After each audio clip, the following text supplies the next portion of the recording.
નમસ્કાર વિદ્યાર્થી મિત્રો, જ્ઞાન વૃક્ષ પર તમારું સ્વાગત છે. સારું, મારો એક સીધો સવાલ છે. 2036ના ઓલિમ્પિક્સની યજમાની માટે ભારતનું કયું શહેર અત્યારે સૌથી વધુ ચર્ચામાં છે? વિચારો, આ માત્ર એક સવાલ નથી, પણ આવનારી પરીક્ષાઓ માટેનો એક સીધો માર્ગ છે. તો આજના આ સેશનમાં આપણે આ જ બધી માહિતીનું ખૂબ જ સરળ ભાષામાં વિશ્લેષણ કરીશું. જી હા, આજે આપણે જીપીએસસી સામાન્ય અભ્યાસ અંતર્ગત રમતગમત અને તેના આંતરરાષ્ટ્રીય આયોજન વિશે બારીકાઈથી ચર્ચા કરવાના છીએ. ખાસ કરીને ક્લાસ 1 અને 2ની પ્રિલિમ્સ અને મુખ્ય પરીક્ષાની તૈયારી કરતા હો તો આ માહિતી તમારા માટે બ્રહ્માસ્ત્ર સાબિત થવાની છે. બસ મારી સાથે જોડાયેલા રહેજો. તો આજનો આપણો રોડમેપ કંઈક આવો રહેશે. આપણે મોટાથી નાના સ્તર તરફ જઈશું. સૌથી પહેલાં આંતરરાષ્ટ્રીય મેગા સ્પોર્ટ્સ ઇવેન્ટ્સ, પછી રાષ્ટ્રીય સ્તરની સ્પર્ધાઓ, ત્યારબાદ ખાસ ગુજરાતનું રમતગમત માળખું અને રાષ્ટ્રીય રમતગમત પુરસ્કારો. અને હા, છેલ્લે એક શાનદાર 1 મિનિટનું રેપિડ રિવિઝન પણ કરીશું, જેથી બધું જ મગજમાં બરાબર ગોઠવાઈ જાય. ચાલો, જરાય સમય બગાડ્યા વગર શરૂઆત કરીએ આપણા પહેલા ટોપિકથી. આંતરરાષ્ટ્રીય મેગા સ્પોર્ટ્સ ઇવેન્ટ્સ. સીધી ગ્લોબલ લેવલથી જ શરૂઆત કરીએ. ઓકે, તો હવે આ ટાઈમલાઈન જરા ધ્યાનમાં રાખજો. 2024માં 33મા ઓલિમ્પિક્સ પેરિસમાં યોજાઈ રહ્યા છે અને તેનો માસ્કોટ છે ધ ફ્રિજિયન કેપ્સ. ત્યારબાદ 2028ના 34મા ઓલિમ્પિક્સ લોસ એન્જલસમાં રવાશે. અને ખબર છે, સૌથી મોટી વાત શું છે? પૂરા 128 વર્ષ પછી ક્રિકેટ પાછું ફરી રહ્યું છે, એ પણ T20 ફોર્મેટમાં. પણ સૌથી મોટો ગર્વનો ક્ષણ તો એ છે કે પ્રધાનમંત્રી શ્રી નરેન્દ્ર મોદીએ ભારતની 2036 ઓલિમ્પિક્સ માટે સત્તાવાર દાવેદારી નોંધાવી છે અને તેમાં આપણું ગુજરાતનું અમદાવાદ બિલકુલ કેન્દ્ર સ્થાને છે. છે ને અદ્ભુત વાત? હવે આ એક આંકડો જુઓ, 107. મગજમાં છાપી લેજો આ નંબર. ચીનના હંગઝોમાં જે 19મી એશિયન ગેમ્સ યોજાઈ, તેમાં ભારતે ઇતિહાસ રચી દીધો. ઇસ બાર 100 પારનો ટાર્ગેટ આપણે પૂરો કર્યો.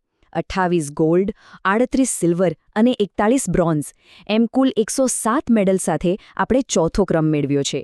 સાચે જ એક ગેમ ચેન્જર પરફોર્મન્સ. અને હા, પેરા ગેમ્સમાં પણ આપણે પાછળ નથી રહ્યા. ત્યાં આપણે 111 મેડલ સાથે 5મો ક્રમ હાંસિલ કર્યો છે. અને ક્રિકેટ કે ચેસની વાત આવે ત્યારે તો આપણે ક્યાંય પાછા નથી પડતા.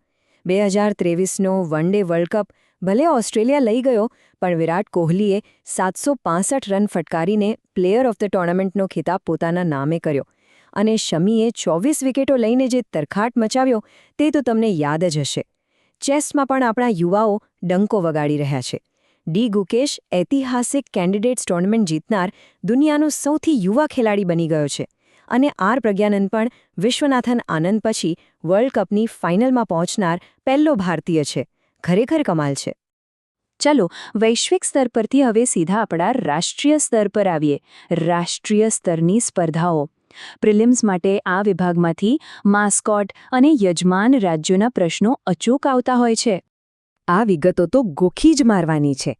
36મી નેશનલ ગેમ્સ આપણા ગુજરાતમાં યોજાઈ. માસ્કોટ હતો આપણો સાવજ. પછી 37મી ગેમ્સ ગોવામાં યોજાઈ અને તેનો માસ્કોટ હતો મોગા, એટલે કે ભારતીય બાઇસન. આ મોગા નામ તો ખાસ યાદ રાખી જ લેજો, એક્ઝામ માટે હોટ ફેવરેટ છે. અને હવે આવનારી 38મી નેશનલ ગેમ્સ ક્યાં યોજાશે? ઉત્તરાખંડમાં. બસ આટલું યાદ રાખશો એટલે સીધો માર્ક પાક્કો. હવે ખેલો ઇન્ડિયાની વાત કરીએ તો 6ઠ્ઠી ખેલો ઇન્ડિયા યુથ ગેમ્સ તમિલનાડુમાં રમાઈ. માસ્કોટ હતો વીરા મંગાઈ. પણ મિત્રો, અહીંયા એક ટ્વિસ્ટ છે. એક્ઝામિનર તમને પૂછશે પ્રથમ ખેલો ઇન્ડિયા પેરા ગેમ્સ વિશે, જે પહેલીવાર નવી દિલ્હીમાં યોજાઈ હતી અને તેનો માસ્કોટ ઉજ્જવલા નામની એક નાનકડી ચકલી હતી. આ મોસ્ટ આઈએમપી છે. યુનિવર્સિટી ગેમ્સ મુખ્યત્વે આસામમાં રમાઈ અને તેનો માસ્કોટ અષ્ટલક્ષ્મી હતો. રાષ્ટ્રીય સ્તરથી હવે સીધા આપણા ગુજરાતના આંગણે આવીએ. ગુજરાતનું રમતગમત માળખું. તમે જો જીપીએસસીની તૈયારી કરતા હો તો આ વિભાગ તમારા માટે સૌથી વધુ માર્ક્સ ખેંચી લાવનારો છે. જો મેઇન્સમાં પ્રશ્ન આવે તો ગુજરાત સ્પોર્ટ્સ પોલિસી 2022થી 2027ના આ 4 પાયાના મુદ્દાઓ લખવાના છે. પહેલું, હાઈ પરફોર્મન્સ સેન્ટર્સ ઊભા કરવા. બીજું, આંતરરાષ્ટ્રીય મેડલ લાવનારને મોટા રોકડ પુરસ્કાર આપવા. ત્રીજું, શાળાઓમાં રમતગમતને બિલકુલ ફરજિયાત બનાવી. અને ચોથું, 4 નવી સ્પોર્ટ્સ એકેડમી અને ડિસ્ટ્રિક્ટ લેવલ સ્પોર્ટ્સ સ્કૂલ એટલે કે DLSSને એકદમ મજબૂત કરવી. આ 4 મુદ્દાઓ યાદ હશે તો મેન્સનો જવાબ એકદમ સોલિડ બનશે. હવે ખેલ મહાકુંભ 2.0 શું છે? સરળ ભાષામાં કહું તો આ ભારતનું સૌથી મોટું ગ્રાસરૂટ લેવલનું સ્પોર્ટ્સ પ્લેટફોર્મ છે. કલ્પના કરો, 50 લાખથી પણ વધુ લોકો આમાં ભાગ લે છે. આ માત્ર રમત નથી, પણ પાયાના સ્તરથી જ એક સ્પોર્ટ્સ કલ્ચર ઊભું કરવાની જબરદસ્ત પહેલ છે. આ ઉપરાંત આપણા વિશાળ ઇન્ફ્રાસ્ટ્રક્ચર પ્રોજેક્ટ્સ પર નજર કરો.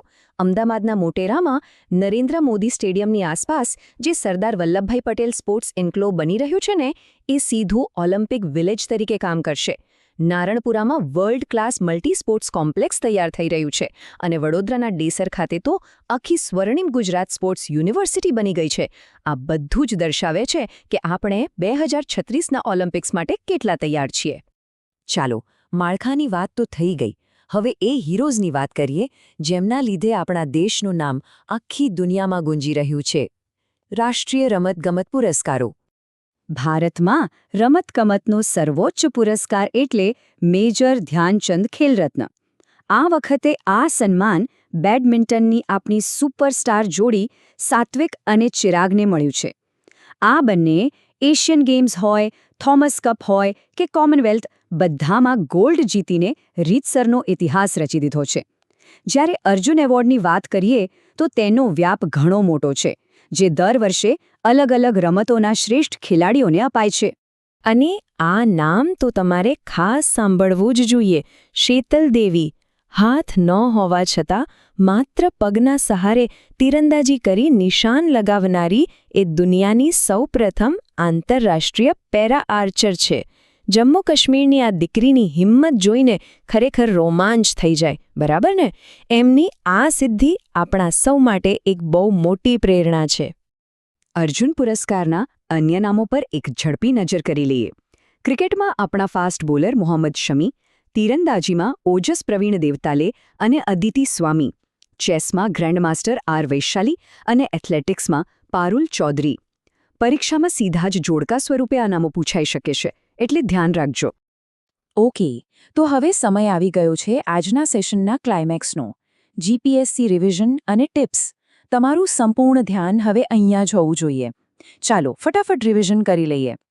પ્રિલિમ્સ માટે આ 4 ફેક્ટ્સ અત્યારે જ મગજમાં સેવ કરી લો. 37મી નેશનલ ગેમ્સનો માસ્કોટ મોઘા. 2028ના ઓલિમ્પિક્સ ક્યાં રમાશે? Loss angels. પ્રથમ ખેલો ઇન્ડિયા પેરા ગેમ્સ ક્યાં યોજાઈ? નવી દિલ્હી. માસ્કોટ ઉજ્જવલા. અને ગુજરાત સ્પોર્ટ્સ યુનિવર્સિટી ક્યાં છે? વડોદરાના ડેસર ખાતે. થઈ ગયો ને ક્લિયર? હવે મેન્સની એક જબરદસ્ત ટીપ આપું છું. જ્યારે પણ સ્પોર્ટ્સ વિશે જવાબ લખો ત્યારે આ 3 કીવર્ડ્સ અચૂક વાપરવાના. 1. Soft power diplomacy. 2. Grassroot level talent. અને 3. Sports infrastructure. બસ આટલું લખશો એટલે તમારો જવાબ બાકીના લોકો કરતાં એકદમ અલગ પડશે અને પરીક્ષક તમને સામેથી માર્ક્સ આપશે, એ પાક્કું છે. તો જતાં તમારા માટે એક વિચારવા જેવો પ્રશ્ન મૂકીને જાઉં છું. 2036ના ઓલિમ્પિક્સની યજમાનીથી ભારત અને ખાસ કરીને ગુજરાતને શું ફાયદો થશે? ઇન્ફ્રાસ્ટ્રક્ચર, રોજગારી અને ટુરિઝમના સંદર્ભમાં વિચારજો. અને હા, તમારા જવાબો નીચે કોમેન્ટ બોક્સમાં ચોક્કસ લખજો. જો તમને આજનો આ વિશ્લેષણ પસંદ આવ્યું હોય તો લાઇક કરજો, તૈયારી કરતા તમારા મિત્રો સાથે શેર કરજો અને સ્પર્ધાત્મક પરીક્ષાઓની આવી જ સોલિડ તૈયારી માટે આપણી જ્ઞાનવૃક્ષ ચેનલને સબસ્ક્રાઇબ કરવાનું બિલકુલ ભૂલતા નહીં. આવનારી પરીક્ષાઓ માટે તમને સૌને ઓલ ધ બેસ્ટ.